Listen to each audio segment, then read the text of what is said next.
Hi, I'm Theodore Abbott, and I'm running for City Council in the April 5th by-election. I was born and raised in East Vancouver, and I love this city. But like so many young people, I feel like I'm being pushed out by a city council that's intent on displacement and gentrification. That's because Ken Sim and ABC are prioritizing the interests of developers over residents. Instead of solving our housing crisis, this council has been pushing policies which have only made things worse through reckless upzoning. We need to grow our city with a range of housing options without demolishing good homes, evicting thousands of tenants, and destabilizing the neighborhoods that we love so much. I will fight to build the housing that we actually need, rather than just expensive towers that only a few can afford. When I'm on council, I'm actually going to listen to residents. I'm going to support local democracy, and I will fight policies that are only making affordability worse. Join me and my running mate, Colleen Hartwick, to fight for a city which works for everyone. On April 5th, vote for Team.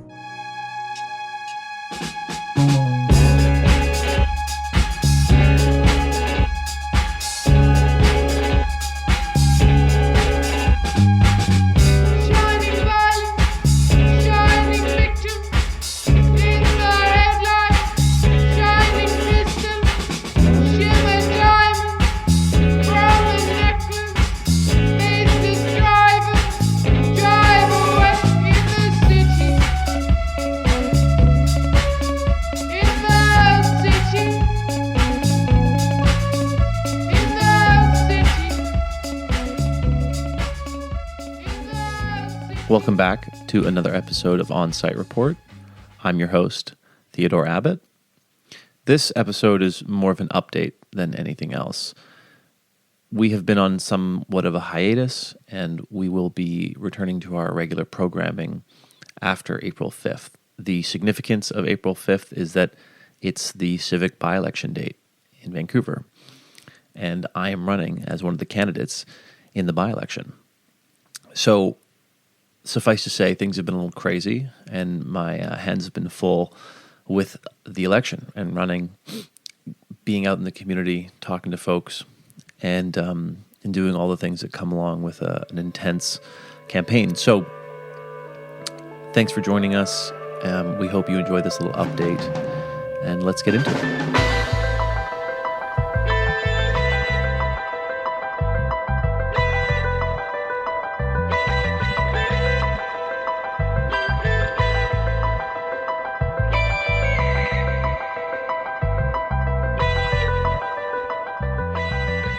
So, by-election 2025 in Vancouver, we've got 2 seats available on City Council, and when Vancouver residents go to the polls on April 5th, it'll be to vote for 2 city councilors.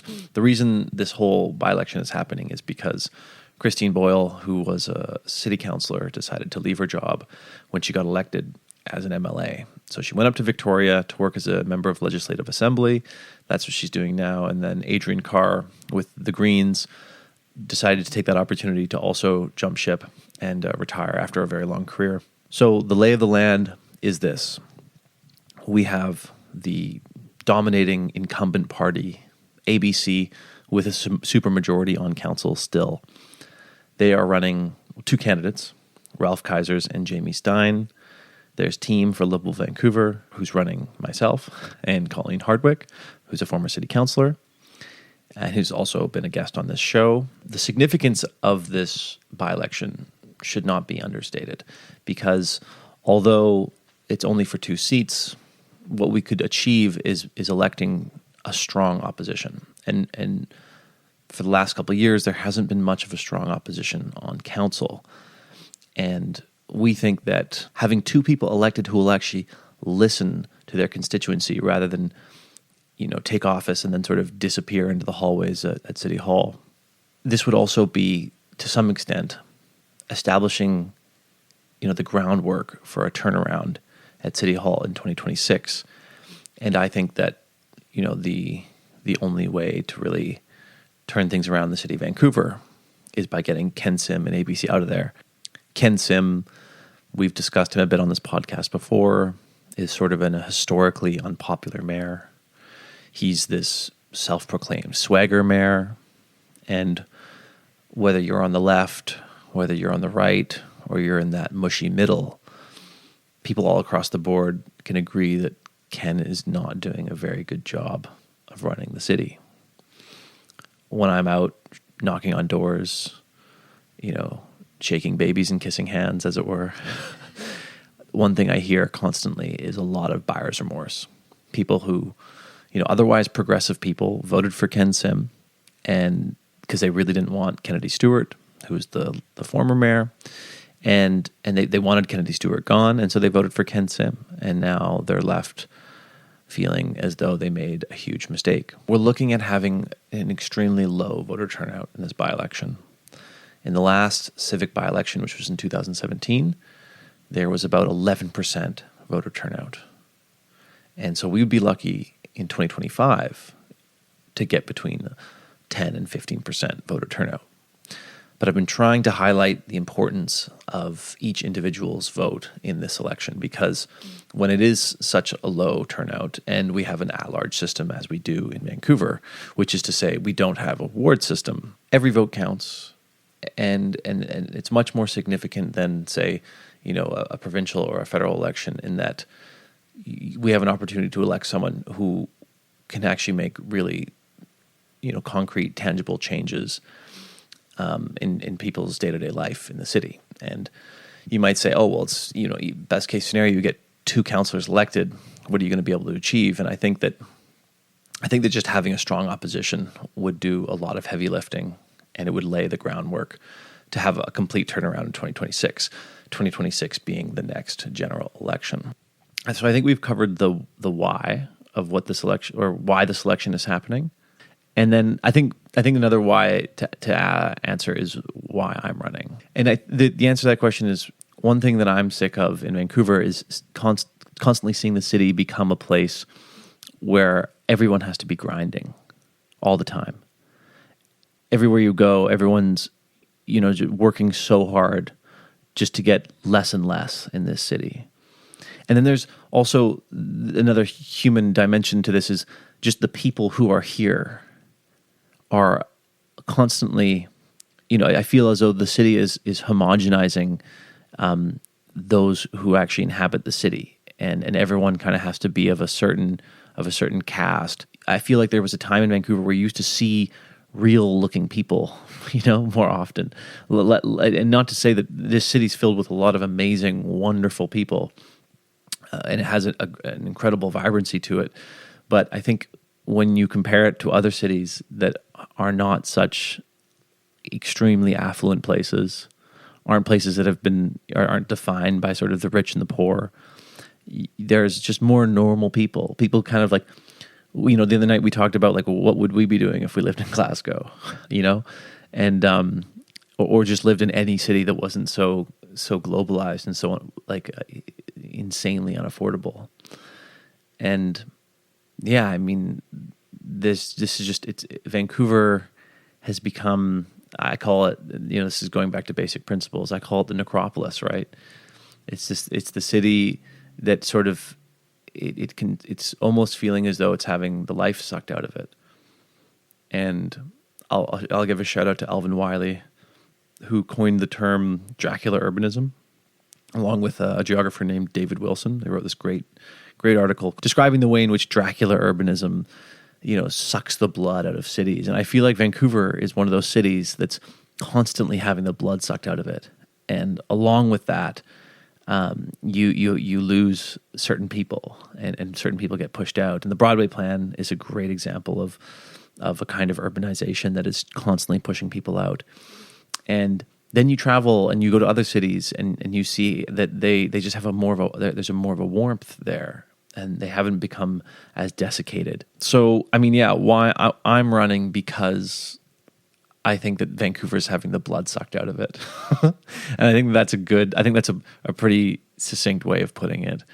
And I go to other cities sometimes, and I hear about other people's experiences in other cities, and it's obvious that they still have a bit more of a soul and a bit more of a heartbeat. And Vancouver obviously still has a pretty incredible heartbeat and lots of very positive attributes. But I think you'd be kidding yourself to deny that Vancouver hasn't become sort of polished clean, and as though, the edges have been sort of rubbed down in a lot of places, and everyone just has to be grinding, and everyone's, hashtag grind set. This is one thing I've said constantly on the campaign trail is such a large portion of the people that we grew up with, like our friends, are now in other cities. They've gone to the island, they've gone to Montreal, they're in Halifax, some are in Calgary. Even people who grew up in East Van have moved to other parts of the city, or they've moved out of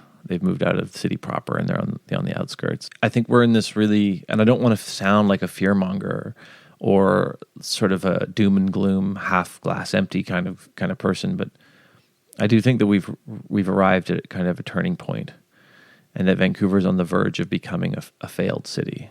And I don't say that lightly, but I'll quote Patrick Condon, who says that a city that can't provide for the very people it relies on, the service workers, the nurses, the firefighters, a city that can't provide for those people isn't deserving of being called a city.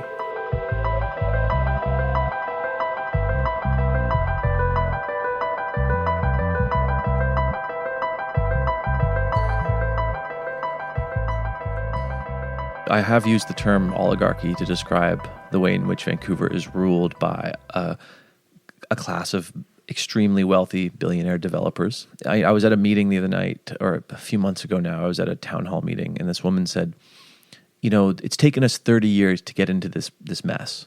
And she was referring to like the financialization and commodification of housing in Vancouver. Taken us 30 years to get into this mess. And we're not going to get out of it. We're not going to dig ourselves out of this hole overnight. That's for sure. But there was an era not that long ago where the developers in Vancouver were not the ones driving the bus. And now they are. They essentially have carte blanche. And there was a time where this energy and this growth engine that is the real estate industry and the development industry in Vancouver, that growth and energy was captured and used as a means to benefit the public good of the city. We would require developers, okay, you're going to build this high rise. Well, that means you're going to have to give X amount of dollars to funding this new pool or helping upgrade this community center. And these are called CACs, community amenity contributions. The way that we handled CACs used to be different, and now I give the example of the Vancouver House in downtown Vancouver, which is a West Bank development. And the CAC for that project is a crystal chandelier that spins above the residents of Vancouver. It hangs from a bridge. It's a $3 million chandelier. That was the CAC. So that's a perfect example of the way that we've shifted, our priorities have shifted, and developers sort of run unchecked. And so what I'm calling for, I don't think it's that radical, but it's a return to the city acting as a regulatory body for the development industry rather than just a conduit and a mechanism to allowing them to do whatever they want. Because that's what it is right now.